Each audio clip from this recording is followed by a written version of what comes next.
నా హెబ్రీ పత్రిక 6 మొదటి 2 వచనాలు చదవండి దయచేసి. కాబట్టి నిర్జీవ క్రియలను విడిచి మారు మనసు పొందుటయు దేవుని యందలి విశ్వాసమును బాప్తిస్మములను గూర్చిన బోధయు హస్త నిక్షేపణమును మృతుల పునరుద్ధానమును నిత్యమైన తీర్పును అను పునాది మరలా వెయ్యక క్రీస్తును గూర్చిన మూలోపదేశము మాని సంపూర్ణుల మగుటకు సాగిపోదము. ప్రభునందు ప్రియులారా, గడిచిన పాఠములలో నేను విడిచిపెట్టిన ఖాళీలను ఇప్పుడు పూరించడం మొదలు పెట్టాలని దేవుని చేత నేను ప్రేరేపించబడ్డాను. కొన్ని మాసములుగా మనం ఒక సబ్జెక్టు నేర్చుకుంటున్నాం. ఏమిటా సబ్జెక్టు? మూల పాఠములు. మొదటి మూల పాఠములు, తర్వాతి మూల పాఠాలు కూడా ఉన్నాయి. ఈ మూల పాఠములను మర్చిపోయినంతసేపు మనం ఇక ఎంతసేపు స్తుతించినా, ప్రార్థించినా, ఎన్ని కానుకలు ఇచ్చినా, ఎన్నేండ్లు మనము క్రిస్మస్ పండుగలు చేసుకున్నా దాని వలన ప్రయోజనం శూన్యం. మూల పాఠములు చాలా ప్రాముఖ్యమైనవని మనం నేర్చుకుంటున్నాం. ఆ మూల పాఠములలో మూలోపదేశములు అనేదే పునాది. గృహ నిర్మాణములో మొదట ఉపయోగించే రాళ్ళు పునాది రాళ్ళు. క్రైస్తవ జీవితంలో మొదట నేర్చుకునే పాఠాలు, ఉపదేశాలు పునాదులు. గనక మూలోపదేశములన్నా పునాదులన్నా ఒకటే. అది మనం నేర్చుకుంటున్నటువంటి సబ్జెక్ట్, అంశం. ఈ మూలోపదేశములు పునాదులలో ఎన్ని రాళ్ళు ఉన్నాయి? మొత్తం 7 రాళ్ళు ఉన్నాయి కదా. మొదటి మూల రాయి, ముఖ్యమైన మూల రాయి ఎవరు? ఒక వ్యక్తి, ఆయన పేరు మన ప్రభువైన యేసుక్రీస్తు. మిగతా 6 పునాది రాళ్ళు వ్యక్తుల కాదు, అవి సిద్ధాంతములు. కనుక ఈ పునాదిలో 7 రాళ్ళు ఉన్నవి. అందులో 6 ఏమో ఉపదేశములు, ఒకటేమో వ్యక్తి, పర్సన్. అయితే ఉపదేశములు అనేవి అంతవరకు మనం చూసుకుంటే, హెబ్రీ 6లో చెప్పిన ఆ మాట వరకు చూసుకుంటే, ఇందులో హెబ్రీ 6 నుంచి చేసుకుంటే ఇది 1, 2, 3 ఇలాగ పేజీలో వరుసగా రైలు పెట్టేలాగా వేసుకోండి. గత వారం చెప్పాను కదా, స్ట్రైట్ గా అండి. 1, 2, 3, 4, 5, 6. ఇప్పుడు హెబ్రీ 6లో చెప్పిన మొట్టమొదటిది ఏంటి? మారు మనస్సు కదా. ఇది వదిలేసి 3వది ఏం చెప్పాను? బాప్తిస్మములను గూర్చిన బోధ. తర్వాత ఏం వదిలేశాను? హస్త నిక్షేపణం వదిలేసి ఏం చెప్పాను? మృతుల బాప్తిస్మములను గూర్చిన బోధ. తర్వాత ఏం వదిలేశాను? హస్త నిక్షేపణం వదిలేసి ఏం చెప్పాను? మృతుల పునరుద్ధానం. అంటే మొదటి రాయి చెప్పాను, 2వ రాయి వదిలేశా. 3వ రాయి సంగతి చెప్పాను, 4 వదిలేశా. వాళ్ళు 5 చెప్పాను, 6 వదిలేశాను. ఇట్లా ఎందుకు అంటే టెక్నికల్గా ఇట్లానే చేయాలి, లేకపోతే కుదరదు, అది ఎందుకో తర్వాత చెప్తానని అప్పుడే అన్నాను కదా. అది ఒక ప్రత్యేకమైనటువంటి లెక్కింపు, గణన చొప్పున, లెక్క చొప్పుననే ముందుకు దూకాను. అసలు దీనికంటే ముందు కూడా ఒక రాయి ఉంది. ఆ రాయి పేరు క్రీస్తు.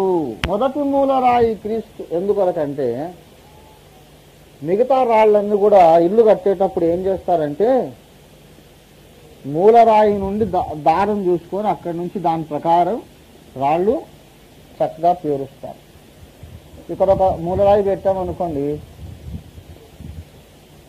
మూలరాయి పెట్టాం, అప్పుడు మేస్త్రి గారు ఏం చేస్తాడు? దీనికి చుట్టూ దారం చుట్టడం ఒకసారి మీకు తెలుసా? చుట్టూ దారం ఇట్లా తీసి పట్టుకుంటాం.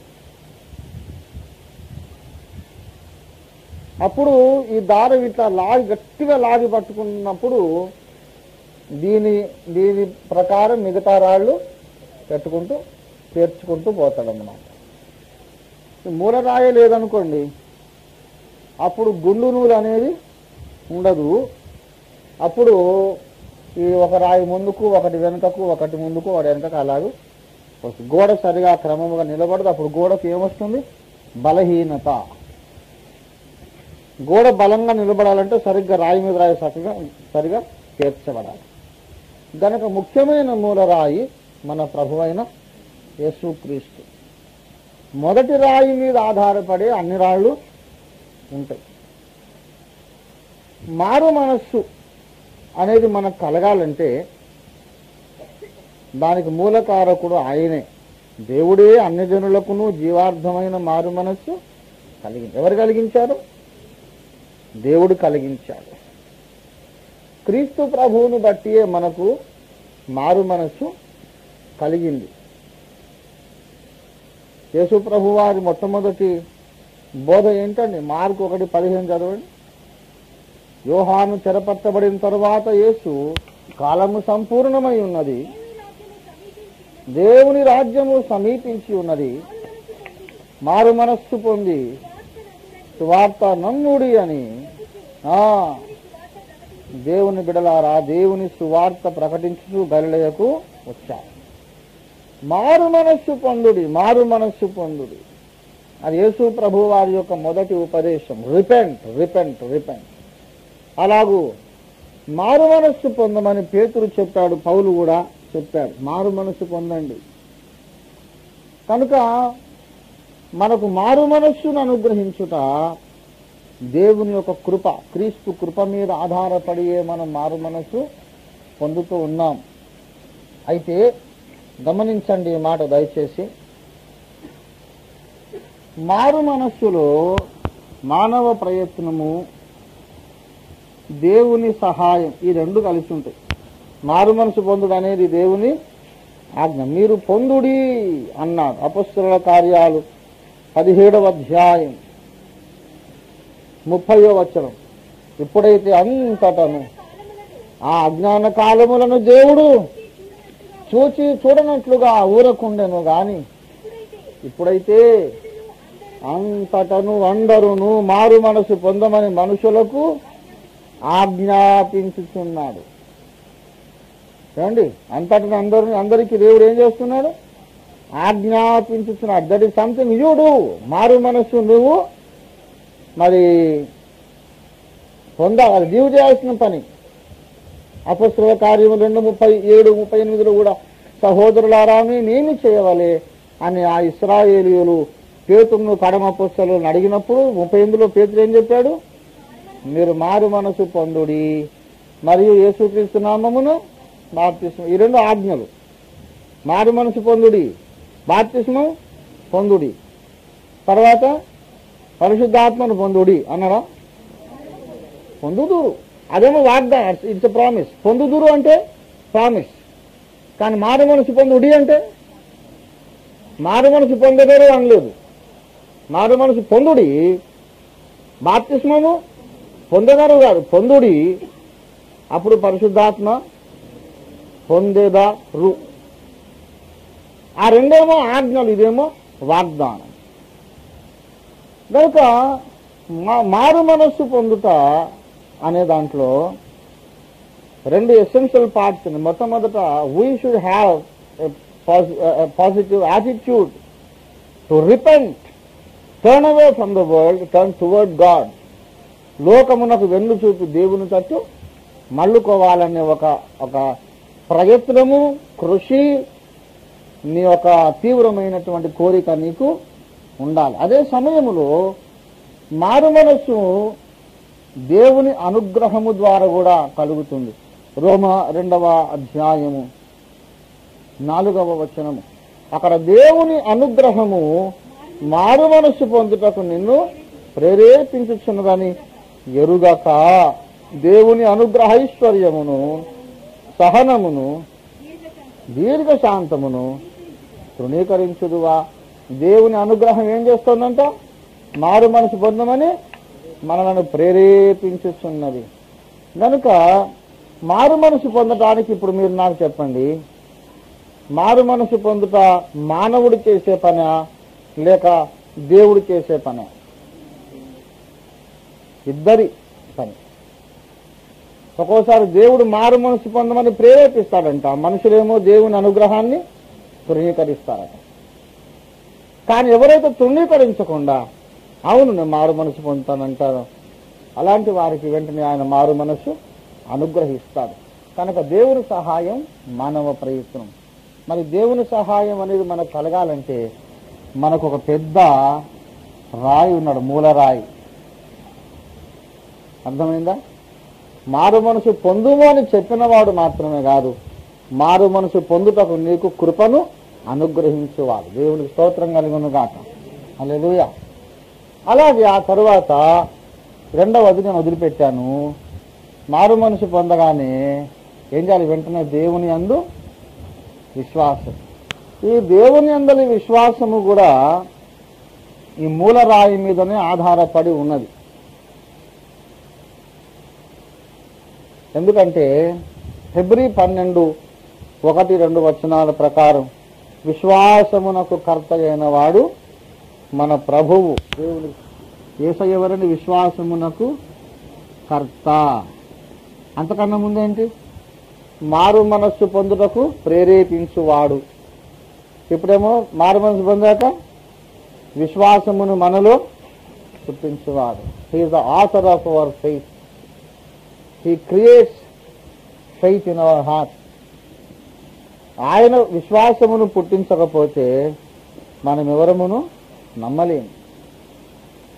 విశ్వాసము అనేది ఆయన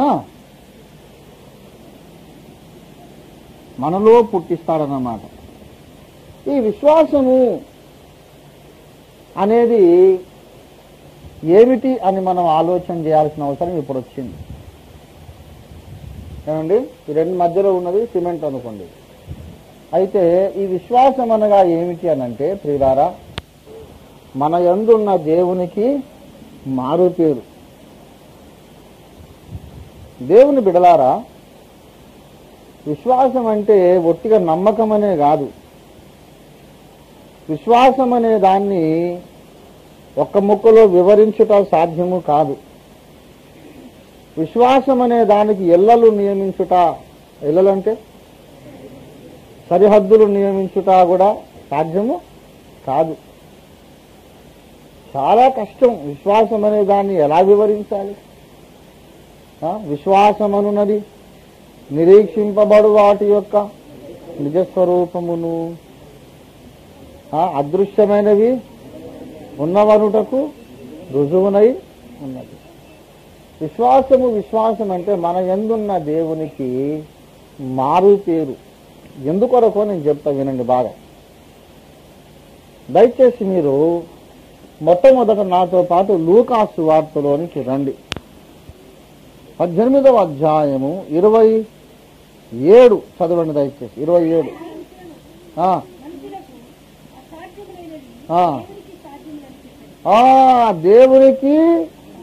దేవునికి సాధ్యం, మనుషులకు అసాధ్యములైనవి దేవునికి సాధ్యం.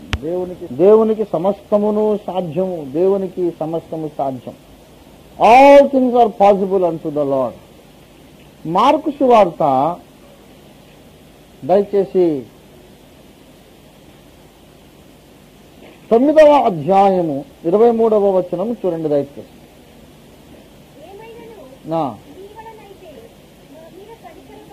ఏమైనను నీ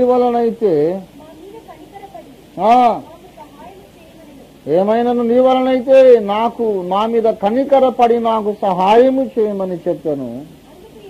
అందుకు యేసు, నమ్ముట నీ వలనైతే నమ్మువానికి సమస్తమును సాధ్యం. అక్కడే కొంచెం మార్కు సువార్త 14వ అధ్యాయంలోకి రండి దయచేసి. 14లోకి వచ్చినట్లయితే మార్కు 14:36 చూడండి దయచేసి. నాయనా తండ్రి మీకు సమస్తమును సాధ్యము. కొంచెం లేఖనము నిరర్ధకం అవుతుందా? కాదు. దేవునికి సమస్తము సాధ్యం అనేది అబద్ధం అవుతుందా? కాదు. దేవునికి నిజంగానే సమస్తము సాధ్యం. మరి ఆ లేఖనమే ఏం చెప్పింది? నమ్మువానికి సమస్తము సాధ్యం, నమ్మువానికి సమస్తమును సాధ్యం. గనుక సమస్తమును సాధించగలిగిన వాడు మరి ఎవరన్నమాట? ఏమండి? విశ్వాసము వలన దేవుని శక్తి వలన ఏమేమి జరుగునో విశ్వాసం వలన అవన్నీ జరుగును. నమ్మువాడేమి దేవుడు కాదు, మరి వాడు మనిషే కదా. వాడి మట్టి పురుగు, ఆదాము కుటుంబ సభ్యులు, పాపములో పుట్టి పాపములో పెరిగి పాపంలో బ్రతికి మారు మనసు పొంది యేసయ్యా కరుణించమని ఆశ్రయించిన వాడు, యేసును శరణు తెచ్చిన వాడే తప్ప వాడేమి సృష్టికర్త కాడు, ఆది మధ్యాంతరహితుడు కాడు. నమ్మువాడంటే మనిషే. మరి మానవ మాత్రుడు సమస్తం ఎట్లు చేయగలడు? ఎట్లు చేయగలడంటే విశ్వాసము వలన చేయగలడు. Through faith all things are possible. దేవుని స్తోత్రం కలుగును గాక. హల్లెలూయా. రక్షింపబడిన వానిలో దేవుని యొక్క శక్తియు మహిమయు ప్రభావమును మూటగట్టి యేసుక్రీస్తు నాథుడు తీసుకొచ్చి వాని లోపల పెడతాం. దేవుని భాష వేరు, మన భాష వేరు. దేవుడు ఇప్పుడు తెలుగు భాషలో మనతో మాట్లాడాలంటే ఆయనదేమో మెనే టెకేలు ఉపాధిసిన అనే భాష, ఆ భాషనేమో మనకు రాదు.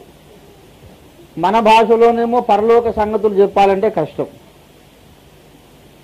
కనుక మానవ భాషలో చెప్పేటప్పుడు కొన్ని ప్రాబ్లమ్స్ వచ్చినాయి అన్నమాట. ఏం చెప్పాలో అర్థం కాక ప్రేమ లేని వాడికి ఫలితమే ప్రయోజనమేమి లేదన్నాడు. ప్రేమ లేని వాడనైతే నేను వ్యర్థుడను, నాకు ప్రయోజనము లేదన్నాడు. కానీ ప్రేమ అంటే అది కూడా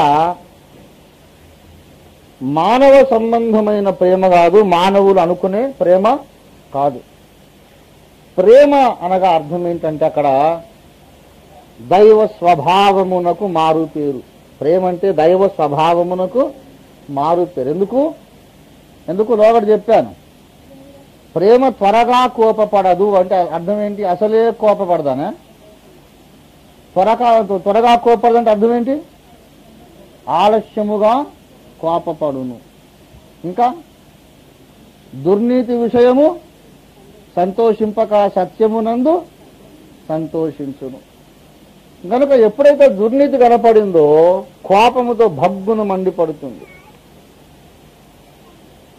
చాలా మంది విశ్వాసులు ఎప్పుడైనా కోప్పడ్డారు అనుకోండి, నా వంటి సేవకుడే బోధకుడే కోప్పడ్డారు అనుకోండి, ఆయన పాదిరి గారేమో పాస్టర్ గారేమో భక్తుడేమో అలా కోప్పడొచ్చునా, అంత కోపం ఉండొచ్చునా అని అంత పనికిరాని ఫాల్తు మాటలు మాట్లాడతారు కొంతమంది.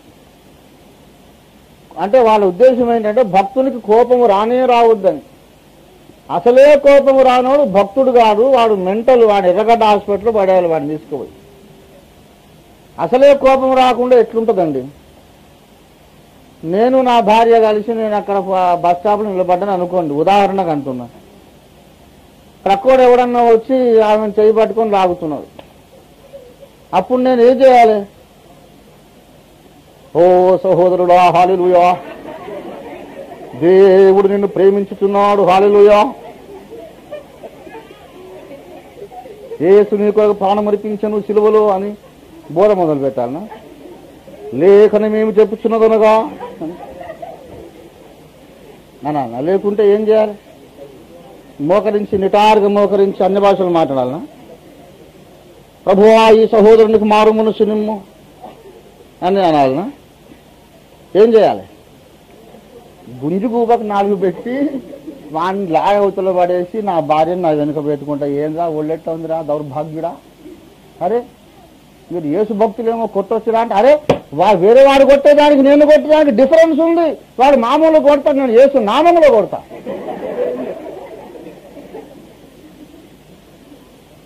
నా భార్యని కానీ నా బిడ్డను కానీ, నా బిడ్డే నా భార్య కాదు, ఇంకా ఎవరైనా సరే, ఒక అమాయకురాలైన అమ్మాయిని ఎవరైనా వేధిస్తుంటే మాత్రం వానికి ఆ రోజు నా చేతిలో చావు దెబ్బలు తప్పకుండా ఉన్నాయి. వాళ్ళిద్దరు ఇష్టపడి తిరుగుతున్నారంటే అది వేరే సంగతి. కానీ ఆడగాని మగగాని బలహీనులను ఎవడన్నా వేధిస్తున్నాడంటే మాత్రం వాని పెండ్లి ఆ రోజు అయిందన్నమాటనే. తప్పకుండా నాకు కోపం వస్తుంది. రాకపోతే నాకన్నా పనికిమాలిన పశువు ఇంకోటి లేనే లేదు. ప్రేమ అనగా మన ఉద్దేశం ఏంటి? ప్రేమ అంటే ఇంటికి పిలిచి కోడి కూర పెడితే ప్రేమ, బట్టలు గుట్టిస్తే ప్రేమ. దాని దేవుని ఉద్దేశం ఏంటి? నా తండ్రి ఇంటిని వ్యాపారపు ఇల్లుగా చేయకూడని చెర్నాకోలు పడుకొని ఈపులు పగలగొడితే అది ప్రేమ. అది ప్రేమ. అటువంటి ప్రేమ నాకైతే ఉందండి, దండిగా ఉంది. దేవుని స్తోత్రం కలుగునుగా. ఇక నా కండ్ల ముందు ఏదైనా అక్రమం జరిగిందంటే రోగం ఎక్కడ పోతుందో ఏదెక్కడ పోతుందో కానీ దెబ్బకు అప్పటికప్పుడు హీలింగ్ వచ్చేసి వాడిని ఉతికిన తర్వాత మళ్ళా మెడ పెట్టుకుంటుంది. తర్వాత సంగతి తర్వాత, ముందు మాత్రం ఉతకాల్సిన యేసు నామంలో. ఎందుకు? అది యేసు పోలిక. అరే, దేవుని ఇల్లు సమస్త జనులకు ప్రార్థనా మందిరమని అనబడు. నా తండ్రి ఇంటిని వ్యాపార పిల్లుగా దొంగల గుహగా చేయకూడదు. ఎందుకన్నాడు? నీ ఇంటిని గూర్చిన ఆసక్తి నన్ను భక్షించుచున్నది. సత్యము కొరకైన ఆసక్తి నన్ను భక్షించుచున్నది. క్రమశిక్షణ కొరకు, పరిశుద్ధత కొరకైన ఆసక్తి నన్ను భక్షించుచున్నది. వాక్య సారాంశము కొరకైన ఆసక్తి నన్ను భక్షించుచున్నది. గనుక వాక్యమునకు భిన్నముగా ఎవడైనా వ్యాఖ్యానం చేస్తే ఊరుకునే పని లేదు. దేవుని స్తోత్రం కలుగునుగా. హల్లెలూయా.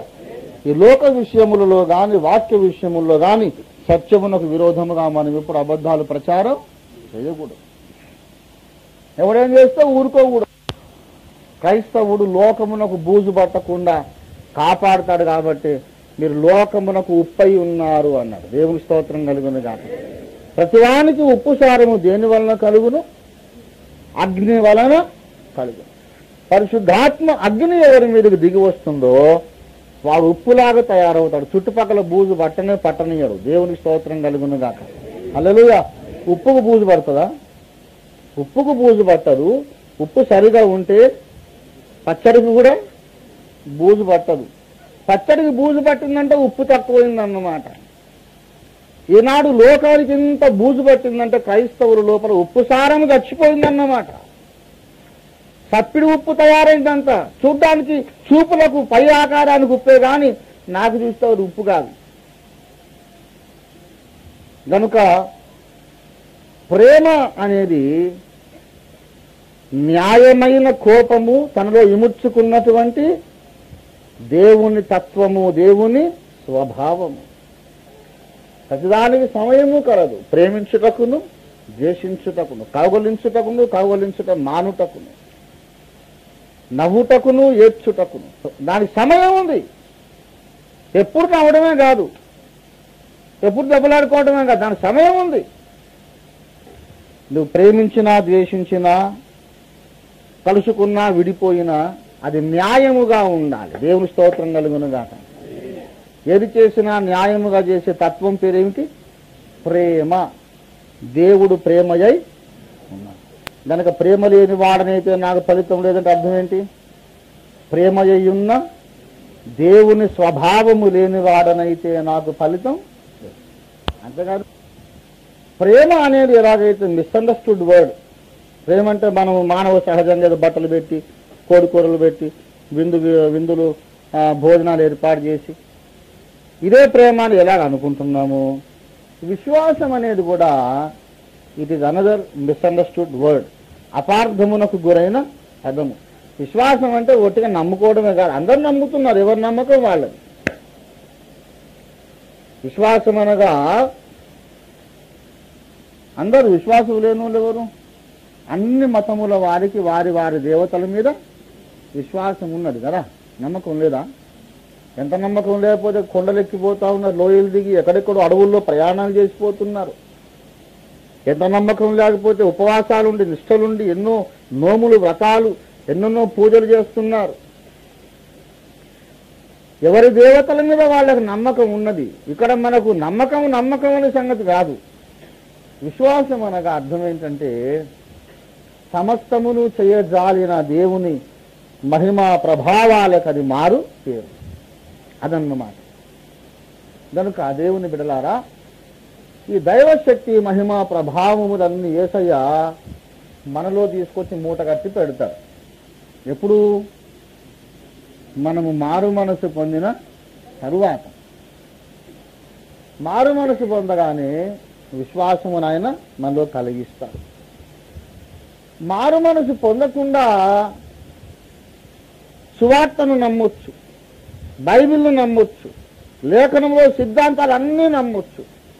అటువంటి నమ్మిక వలన రక్షణ కలుగదు, మనం పరలోక రాజ్యానికి వెళ్ళలేము. మారు మనసు లేని నమ్మికనే దయ్యాలకు ఉన్నదంటాడు. మారు మనసు లేని నమ్మకమే గారడీ వాడైన సీమోనుకు కూడా ఉన్నది. లోగడ నేను చెప్పాను ఏమండి, మార్కు 16:16 ప్రకారం నమ్మి బాప్తిస్మం పొందువాడు ఏం చేయబడాలి? రక్షింపబడాలి. కానీ అపోస్తలుల కార్యములు 8వ అధ్యాయములో నమ్మి బాప్తిస్మం పొందిన వాడు ఒకడు ఉన్నాడు, వాడు రక్షింపబడలేదు. అపోస్తలుల కార్యాలు 8:13 చూడండి దయచేసి.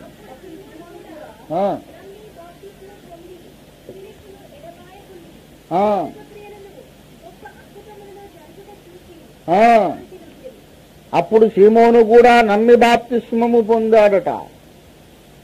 ఏమండి, నమ్మి బాప్తిస్మం పొందాడా? నమ్మకుండా బాప్తిస్మం పొందాడా? నమ్మి బాప్తిస్మం పొందితే మరి మార్కు 16:16 ప్రకారం వాడు ఏమై ఉండాలి? రక్షింపబడి ఉండాలి. కానీ నమ్మి బాప్తిస్మం పొందాక ఎంతో కాలం గడిచిన తర్వాత కూడా ఇంకా ఎందులో ఉన్నాడో చూడండి. 23వ వచనం చూడండి దయచేసి. నీవు ఘోరమైన దుష్టత్వములోను దుర్నీతి బంధకములోను ఉన్నట్లు నాకు కనబడుచున్నది.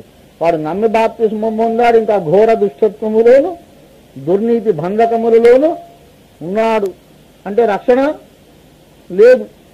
నువ్వు మారు మనసు పొందును అని పేతురు చెప్పాడు లేరా? వాడు ఏం పొందలేదన్నమాట.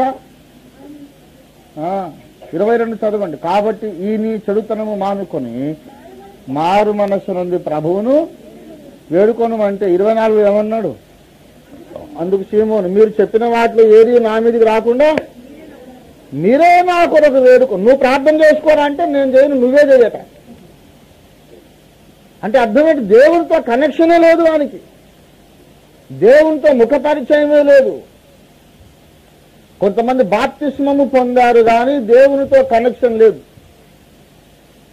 బాప్తిస్మం పొందారు, గుడికి వస్తున్నారు, అంతా చేస్తున్నారు, కానీ కానుకలు ఇస్తున్నారు, అన్ని చేస్తున్నారు. దేవుని ముందుకు పోయి ఒక మాట, ప్రభువా నన్ను క్షమించని ముఖం చెల్లదు. దేవునికి ఇప్పటికి వీళ్లకు కాంటాక్ట్ ఎస్టాబ్లిష్ కాలేదు. తెగిపోయిందని మాట, సంబంధం తెగిపోయింది. ఎందుకు? నమ్మలేదా? నమ్మాడు. బాప్తిస్మం పొందలేదా? పొందాడు. నమ్మాడు, బాప్తిస్మం పొందాడు, దేవునితో సంబంధం లేదు. ఎందుకు లేదు? అది మారు మనసు లేని నమ్మిక. ఏమండి, దయాలు కూడా నమ్ముతాయి. All the doctrines of the Bible, even the demons believe. యాకోబు పత్రిక 2వ అధ్యాయము 19వ వచనం. యాకోబు 2:19. దేవుడొక్కడే అని నీవు నమ్ముచున్నావు. మంచిదే. దయ్యములు నువ్వు నమ్మి వణుకుచున్నవి. నీవు ఏమేమి నమ్ముచున్నావో ఆ సిద్ధాంతములన్నీ దయ్యాలు నమ్ముతాయి, కానీ అవి పరలోకానికి వస్తాయా? మరి what is the difference? Believing all the doctrines of the Bible, still they are going to hell. Why? No repentance. Demons can believe everything in the Bible, but they cannot turn to God. దేవుని తట్టు మళ్ళుకోవడం వారికి చేత కాదు. Permanent గా చీకటికి తమను తాము అప్పగించుకున్నారు. కనుక విశ్వాసం అందుకే 2వ రాయిగా పెట్టాడు. మొదటి రాయి కాదు. ముందు మారు మనసు పొందాలి, ఆ తర్వాత విశ్వాసం. ఎప్పుడైతే మనం దేవుని యందు విశ్వాసం ఉంచుతున్నామో అప్పుడు దేవుడే తీసుకొచ్చి ఏం చేస్తాడు, తన శక్తిని, మహిమను, ప్రభావమును పట్టుకొచ్చి మూటగట్టి మన హృదయం లోపల పెడతాడు. అప్పుడు ఏమవుతుంది, మనము దేవుడు ఏమేమి చేయగలడో అవన్నీ మనము చేయగలుగుతామన్నమాట. దాదాపుగా అసాధ్యము అనేది మన డిక్షనరీలో లేకుండానే పోతుంది. ఆ తరువాత మిగతా జీవితం అంతటిలోనూ ఈ విశ్వాసమే మనకు సహాయం చేస్తుంది. తర్వాత శేష జీవితం, మిగిలిన జీవితం అంతటిలో ఈ విశ్వాసము ఆయా రీతులుగా మనకు సహాయము చేస్తుంది. విశ్వాసం అనేది జ్ఞానేంద్రియము. మొత్తం పంచ జ్ఞానేంద్రియములు ఇవే, విశ్వాసమే. తర్వాత పంచ కర్మేంద్రియములు కూడా విశ్వాసమే. అంతరంగ పురుషునికి కర్మేంద్రియములు అంటే అర్థం ఏంటి, కాళ్ళు చేతులు లాగా.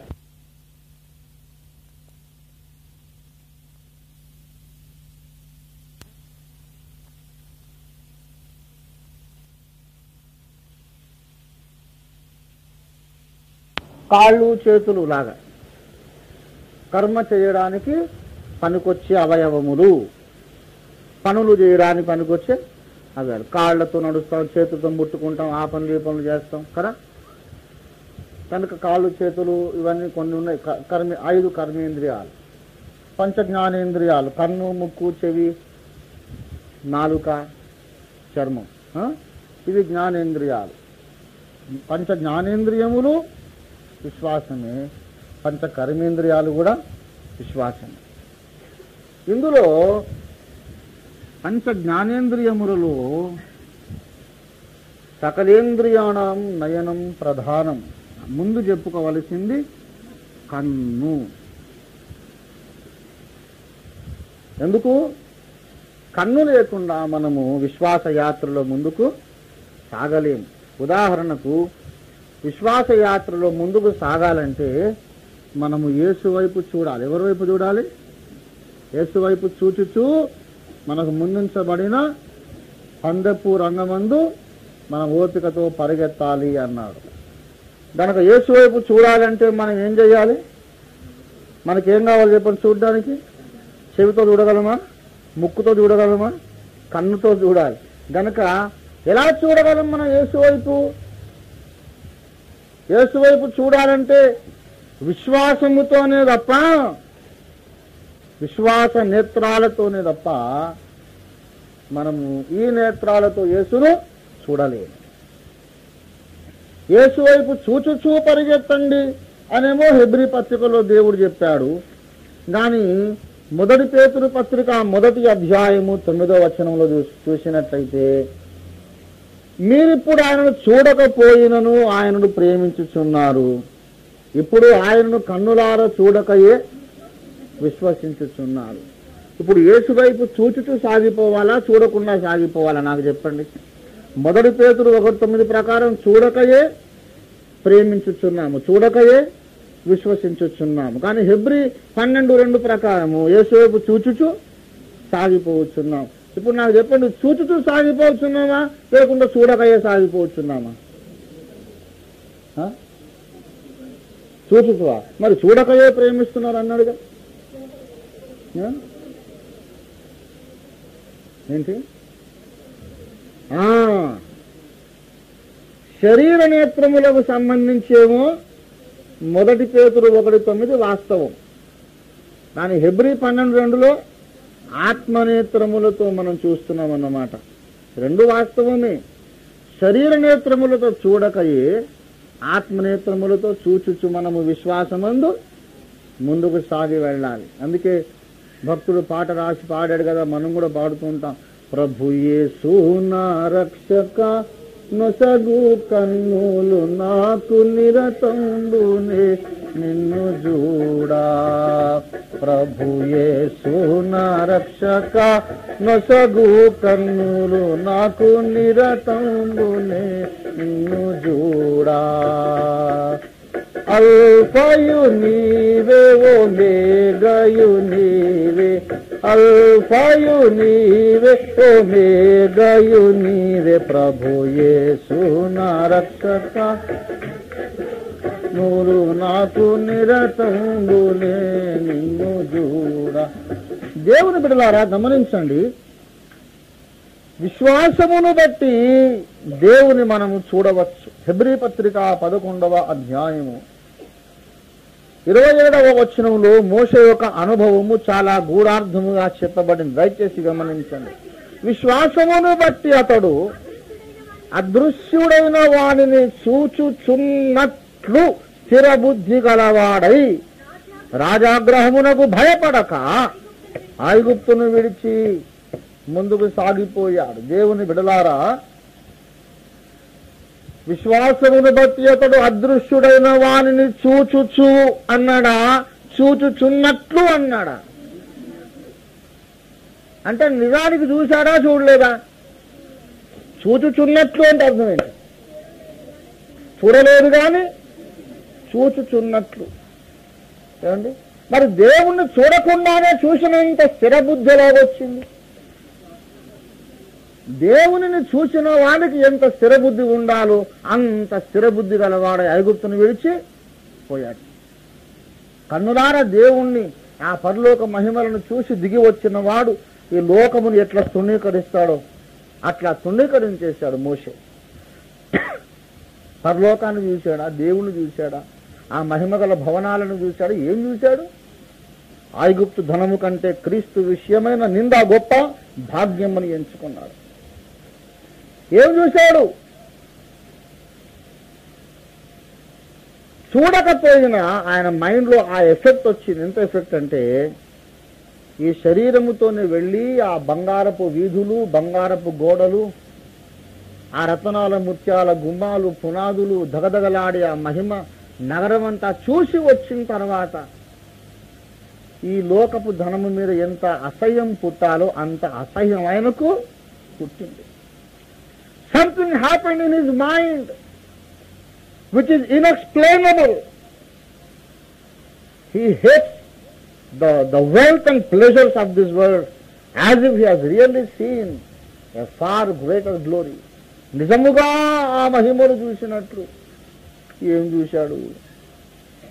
ఏమి చూడలే, కానీ చూసినట్లు. దేవుని బిడలారా, ఈ నేత్రములతో చూడకపోయినా అంతరంగపు నేత్రములతో దైవ మహిమను చూచినటువంటి అనుభూతి మనకు కలుగుతుంది. ఆ అనుభూతే నిన్ను ముందుకు నడిపిస్తుంది.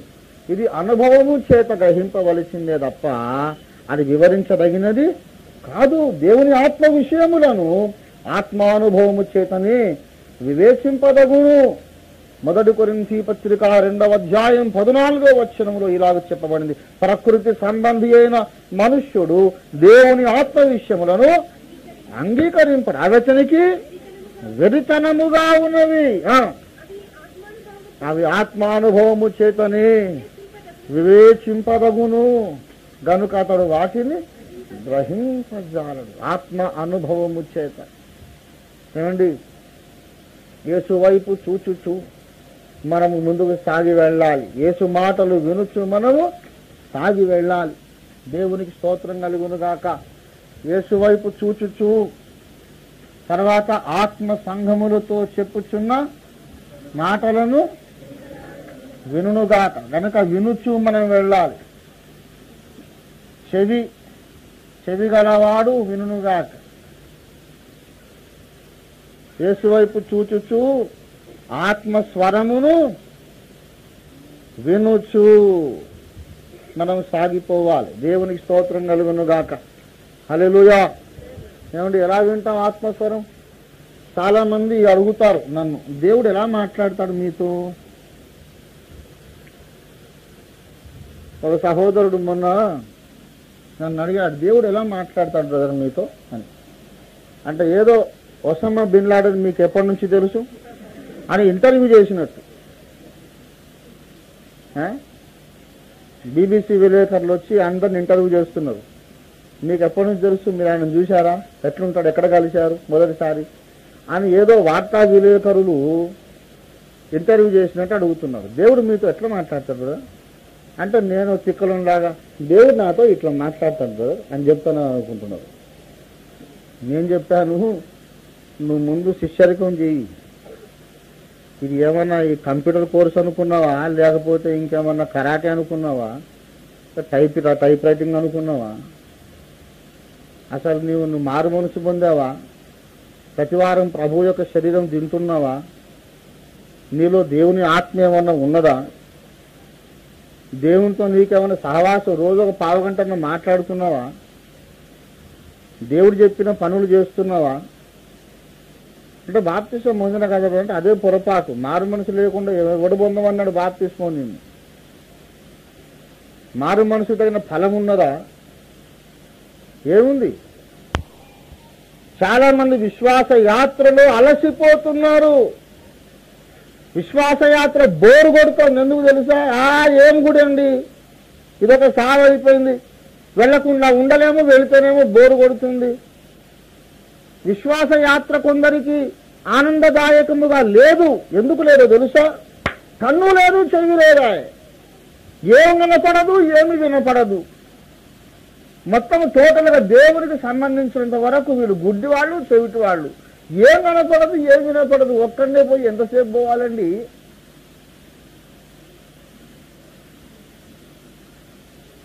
కాబట్టి క్రైస్తవ జీవితమే బోరు కొట్టి కొంతకాలానికి గుడికి రావడం మానేసి, బైబిల్ చదవడం మానేసి, ప్రార్థన మానేసి, మొత్తం దేవునికి దూరమై లోకంలో కలిసిపోయిన వాళ్ళు కొందరు నాకు తెలుసు. వై?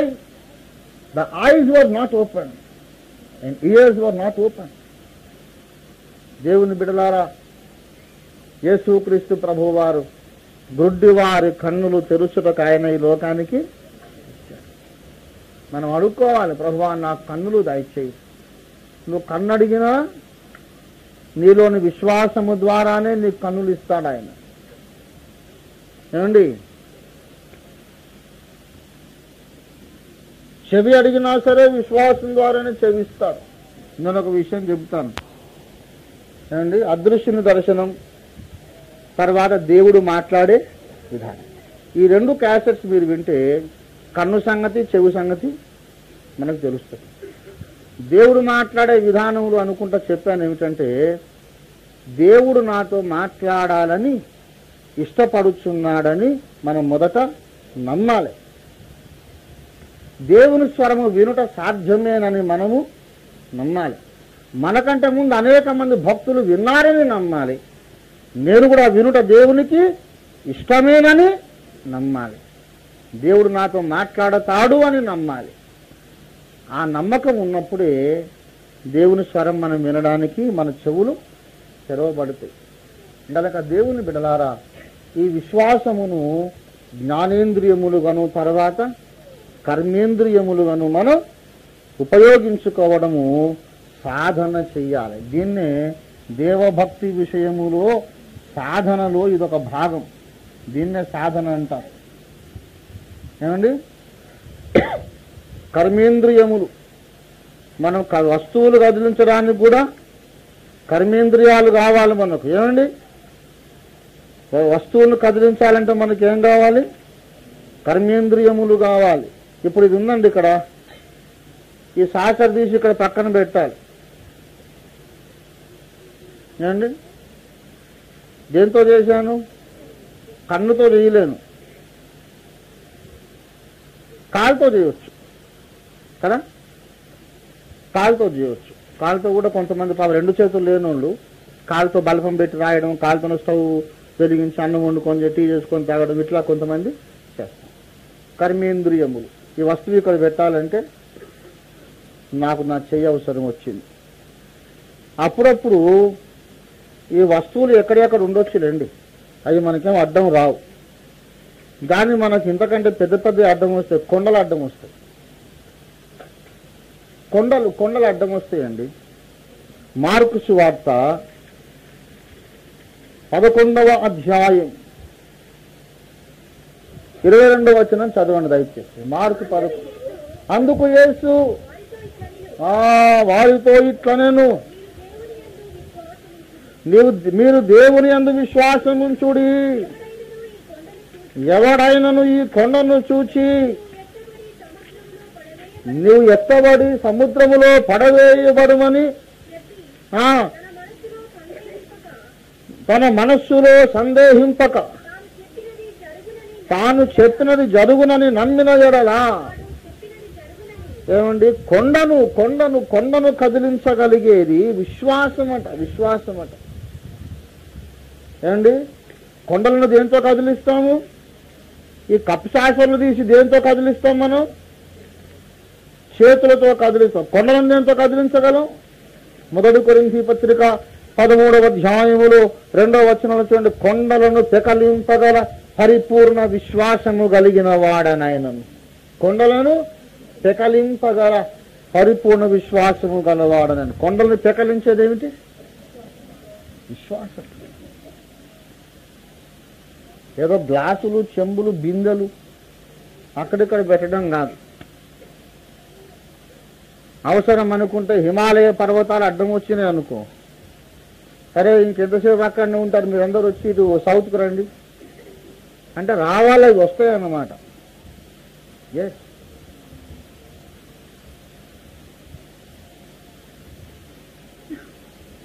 ఏం కొండలు అవి? ఎవడైనా ప్రపంచములో, ప్రపంచ చరిత్రలో ఎవడైనా ఇంతవరకు ఒక్క కొండనన్నా జరిపినట్టు చరిత్ర ఉందా? దాన్ని బట్టి ఇప్పుడు ఏమనుకోవాలి మరి? ఎవ్వనికి విశ్వాసము లేదు. పౌలన్న ఎన్నో అద్భుతాలు చేశాడు కదా. చచ్చిన వారిని లేపాడు, కుంటి వారిని నడిపించాడు, ఎన్నో అద్భుతాలు చేశాడు. మరి పౌలన్న ఒక కొండనన్న జరిపాడా? జరుగుతుందో లేదో అని ఒక ఆయన ట్రై చేసిందంట. కొండ దగ్గర పోయి ప్రార్థన చేసి రాత్రంతో ఉండి ప్రార్థన చేసి ఎర్లీ మార్నింగ్ ఆజ్ఞాపించి యేసునామములో కొండను లే, సముద్రంలో పడు అని కళ్ళు. అది అక్కడనే ఉన్నాడు. నాకు తెలిసింది బోధరు అన్నాడు. అందుకే పోలేదు రా అన్నాడు పైనుంచి దేవుడు. వీడు అంటున్నాడట, అది అది వెళ్ళిపోకపోతే వీరికి ఆశ్చర్యం లేదు. నాకు తెలిసింది ఇక్కడనే ఉంటుందండి, అందుకే కదా మరి, అందుకే పోలేదని దేవుడు అన్నాడు. కానీ దేవుని బిడలారా, అసలు సంగతి అది కాదు. సరే, వానికేమో నమ్మకం లేక అనుకో, మరి కనీసం మనకు అన్ని విషయాల్లో మాదిరి పురుషుడు కదా. ఎవరు? అపొస్తలుడైన పౌలు భక్తుడు మనకు అన్నిట్లో మాదిరి పురుషుడు. రోగములన్నింటినీ స్వస్థపరిచాడు, చచ్చిన వాళ్ళని లేపాడు, సువార్త ప్రకటించాడు, పునాదులు వేసి సంఘములు కట్టాడు, ఇంటింట బోధించాడు, బహిరంగముగా బోధించాడు, ఎన్నెన్నో చేశాడు. పరదేశికి వెళ్ళాడు, వచ్చాడు, ఎన్నో చేశాడు. కానీ ఒక కొండనైనా ఎప్పుడైనా కదల్చలేదు. ఎందుకనగా ఆ కొండలు వేరు అన్నమాట. ఆ కొండలు వేరు. ఇప్పుడు ఈ కొండలన్నీ మనం కదిలించుకుంటూ కూర్చుంటే ప్రతివానికి దేవుడు ఆ శక్తి ఇచ్చిండు అనుకోండి. ప్రతివాడు ఒక కొండ, ఒకడేమో భోగిరి గుట్ట కడప కూర్చొని యేసునామంలో పో అని అరేబియా సముద్రంలో పడమన్నాడు అనుకోండి. ఒకడేమో యాదగిరి గుట్ట కడప నువ్వు బంగాళాఖాతం యేసునామంలో అన్నాడు అనుకోండి. ఒకడేమో హిమాలయ పర్వతాల దగ్గరికి పోయి అందరూ పోయి అక్కడ పడండి హిందూ మహాసముద్రంలో యేసునామంలో అని అంటే ఈ కొండలన్నీ పోయి అటు పోయి ఇటు పోయి ఒకదాని కూడా తగులుకొని అంతా భూ ప్రళయం వచ్చేస్తుంది. ఏమండి, ఆయన కొండలను ఎక్కడున్నా అక్కడ ఉండనివయ్యా. కొండలు తీయాలని మనకెందుకు అజ్జిలా అనవసరంగా? దారి కడ్డమోస్తే చుట్టూ తిరిగిపో.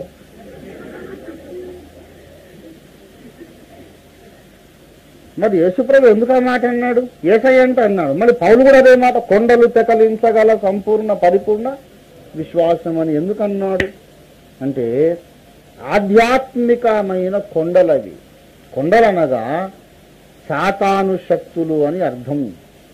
ఇర్మియా గ్రంథం 51వ అధ్యాయం 25వ వచనంలో ఇలాగున ఒక పిలుపు పిలిచాడు యేసయ్య, దేవుడు పిలిచాడు. చదవండి. ఇర్మియా 51:25. సర్వ భూమిని నశింపజేయు ఇదే యెహోవా వాక్కు, సర్వభూమిని నశింపజేయు నాశన పర్వతమా, నేను నీకు విరోధిని. దేవునికి స్తోత్రం. గమనించాలి, సర్వభూమిని నశింపజేసే కొండ ఏమిటండి? సాతాను. అర్థమైందా? సర్వభూమిని నశింపజేసే పర్వతం ఎవరు? సాతాను. మామూలు కొండ అయితే అతలో బండ ఉండి లోకం ఎట్లా నాశనం చేయగలదు? ప్రాణము లేని ఒక కొండకు దేవుడు విరోధి కావడం ఏంటి? నీకు నేను విరోధిని అన్నాడంటే వాడొక వ్యక్తి. అర్థమైందా? ఆ పర్వతం ఒక వ్యక్తి. ప్రాణము లేనటువంటి రాళ్లకు రప్పలకు దేవుడు శత్రుత్వం పెట్టుకుంటాడు. ఆ శత్రుత్వం పెట్టుకోడు, వైరం పెట్టుకోడు. దేవుడు వానికి విరోధి అయ్యాడంటే ఆ పర్వతం అనేవాడు ఒక వ్యక్తి. దేవుని వలె, నీ వలె, నా వలె ఒక వ్యక్తి. Is a person. దాని ఉపమాన రీతిగా వాడిని ఏమని పిలిచాడు? నాశన పర్వతం. నాశన పర్వతం అనగా అది లూసిఫరు, అనగా మాజీ లూసిఫరు, పడిపోయినటువంటి నక్షత్రం, తేజో నక్షత్రమైన సాతానుకు మారు పేరన్నమాట. అందుకే వీని గురించే రాశాడు. ఓ గొప్ప పర్వతమా జెరుబ్బాబెలు నడ్డాగిం. జెరుబ్బాబెలు అంటే ఎవరు? దేవుని మందిరములు కట్టించుచున్న యూదాదేశపు అధికారి, దైవజనుడు. దేవుని ఆలయమును కట్టించు వారిని ఎదిరించడానికి వచ్చిన వాడెవడు? గొప్ప పర్వతం. క్రీస్తు సంఘమును కట్టుచున్న ప్రతి సేవకునికి వ్యతిరేకముగా పనిచేసే గొప్ప పర్వతం ఒకటి ఉన్నది. దేవునికి ప్రీతికరమైన సేవ చేయాలని ప్రయత్నిస్తున్న ప్రతి దైవజనుడికి విరోధముగా పనిచేసే ఒక గొప్ప పర్వతం ఉన్నది. ఆ పర్వతములు ఊరూరా ఉన్నాయి, గ్రామ గ్రామాన, ప్రతి పట్టణములో, ప్రతి పల్లెలో ఉన్నాయి, ప్రతి దేశములో ఉన్నాయి. ఈ కొండలు ఏమిటంటే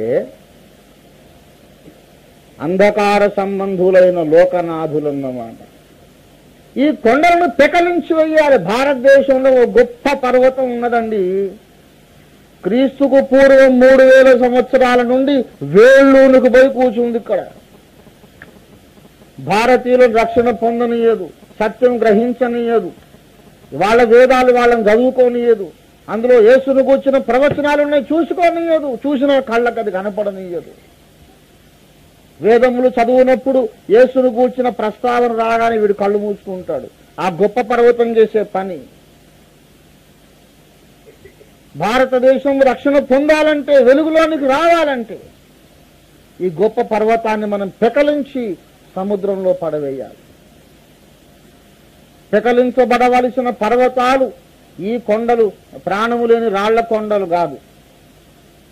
సాతాను యొక్క శక్తులు, వాని ప్రతినిధులు, వాని దూతలు, ప్రధానులు, అంధకార సంబంధులకు లోకనాథులు, వాళ్ళందరూ అమెరికాలో కొంతమంది, ఇండియాలో కొంతమంది, చైనాలో కొంతమంది, దేశాన కొంతమంది కూర్చొని పీఠం వేసుకొని కూర్చున్నారు.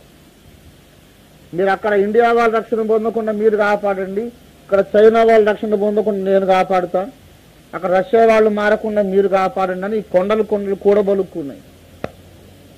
అన్ని దేశాల భక్తులు ఒక్కటై ఈ గొప్ప పర్వతములు పెకలించి అవతలకి విసిరేయాలి. ఈ కొండలను పీక అవతలు బారేయాలంటే ఈ చేతులు పనికిరావు. విశ్వాసమే బలమైన హస్తములుగా మారి కొండను పెకలించి విసిరి కొడుతుంది. దేవుని స్తోత్రం కలుగును గాక. హల్లెలూయా. కనుక దేవుని బిడలారా,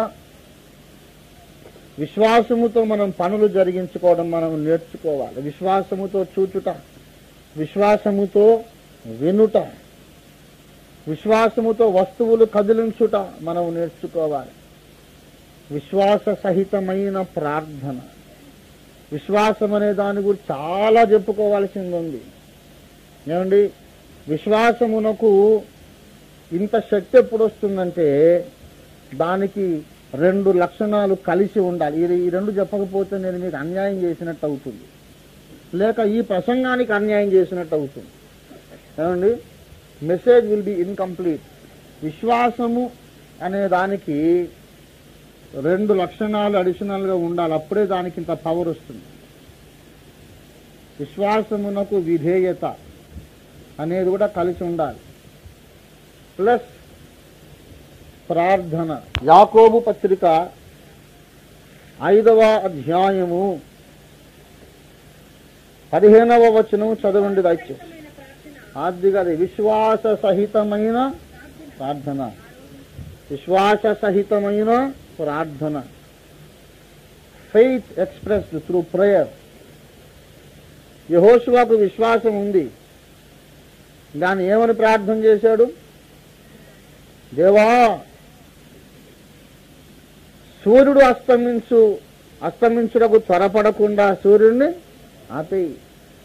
సూర్యాస్తమయం కావద్దు, చంద్రోదయం కావద్దు, శత్రువుని మేము గెలిచేదాకా కాలం ఇలా స్తంభించిపోని దేవా అని అడిగాడు. యెహోవా ఒక నరుని ప్రార్థన వినిన ఆ దినము వంటి దినము మరొకటి అంతకు ముందు గాని ఆ తర్వాత గాని లేదు. గనక ప్రార్థనతో ఈ విశ్వాసం అనేది పనిచేయడం ప్రారంభిస్తుంది. కొంతమంది విశ్వాసముతో ప్రార్థన చేసిన పని జరగదు, ఎందుకంటే వారి జీవితంలో అవిధేయత ఉన్నది. True faith is always obedient faith. You cannot have faith and be disobedient. You say, I believe in God, but then obey God. If you believe Him, you obey Him. If you believe Him, you obey Him. అంతేగాని నేను నమ్ముతున్నాను కానీ లోబడను అంటే అది self contradiction, అది స్వయం వైరుధ్యం. కనుక ఎవరి యందు అవిధేయత ఉన్నదో వాడిని దేవుడు ఏం చేస్తాడండి? తన లిస్టులో నుంచే తీసి పారేస్తాడు. Disobedience will never be tolerated in the army of God. దేవుడు చాలా ఈ విషయంలో స్టర్న్ గా ఉంటాడు. సుమా, నేనే ఒప్పుకోను అవిధేయతంగా. మామూలు ఒక మనిషే ఒప్పుకోడు. ఈ లోకములోని మామూలు రాజులు, చక్రవర్తులు, కలెక్టర్లు, మామూలు ప్రభుత్వ అధికారులే ఒప్పుకోరు అవిధేయతం. సర్వాధికారి అని దేవుడు ఎలా ఒప్పుకుంటాడు? కనుక దయచేసి గమనించండి, విశ్వాసము, విధేయత, ప్రార్థన ఇవి కలిసినప్పుడు అద్భుతములు జరుగుతాయి, అసాధ్యములు సాధ్యపడతాయి. దేవునికి స్తోత్రం కలుగునుగాక. హల్లెలూయా, హల్లెలూయా. కనుక ప్రియులారా, ఈ విశ్వాసం అనేది ఇక మనకు ఆత్మీయ జీవితంలో సకల కార్యములు దీని వలననే జరుగుతాయి. ఇక నేను మీకు మునుముందు చాలా చెప్తాను ఇంకా, కానీ ఇప్పుడు మాత్రం ముగింపులో ఒక మాట చెప్తా. ఇక నువ్వు ఏమి చెప్పుదును అన్నట్టు చెప్పి ఇప్పటికే చాలాసేపు అయిపోయింది. ఎన్ని చెప్పాలి? ఇక మునుముందు ఏదైనా సరే దీని వలననే జరుగును. ఈ తర్వాత రాయేమిటి? బాప్తిస్మములను గూర్చిన బోధ. అక్కడేముంది? మరణ పునరుద్ధానముల అనుభవము. బాప్తిస్మముల బోధ అనగా మరణ పునరుద్ధానముల గూర్చిన బోధ.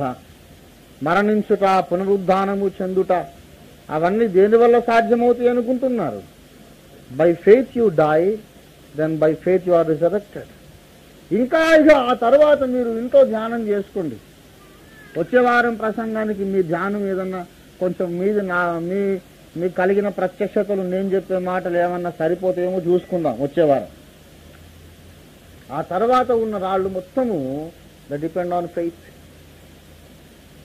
Your death, resurrection, receiving the gifts of the holy spirit, operating the gifts of holy spirit, ఇవన్నీ కూడా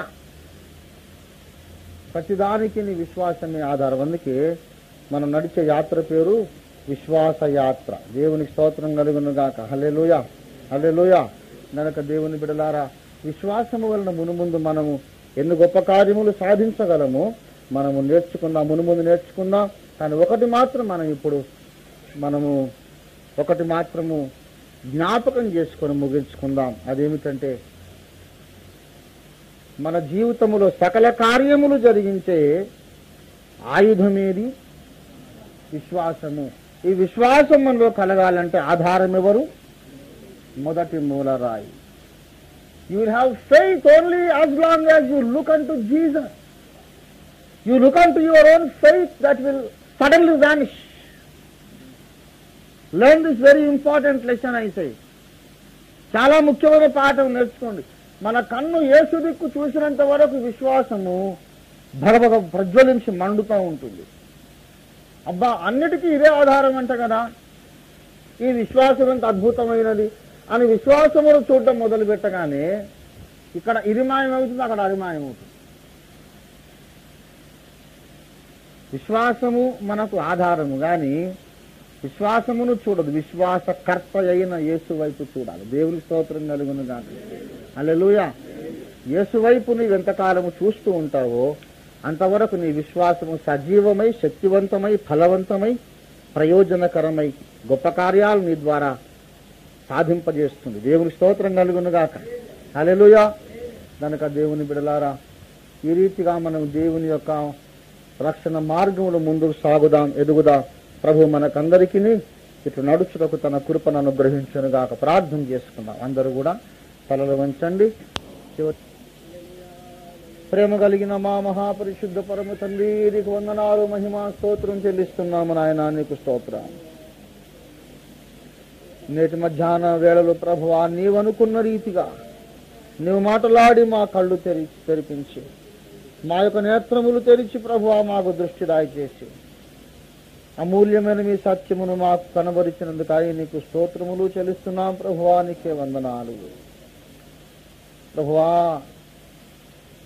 మేము విశ్వాసము గలవారమై ఉన్నామో లేదో మమ్మల్ని మేమే శోధించుకొని చూచుకున్నటకు మీరు మాకు సహాయం చేయండి. విశ్వాసము లేకుండా దేవునికి ఇష్టడై ఉన్నట అసాధ్యము అనే మాటలో ఉండే లోతు, ఎత్తు, వెడల్పు ఎంతో మాకు నేర్పించండి ప్రభువా. విశ్వాసం ఎలా కలిగి ఉండగలము, విశ్వాసం ద్వారా నీకు ఇష్టలం ఎలాగూ కాగలము మాకు నేర్పించండి నాయన.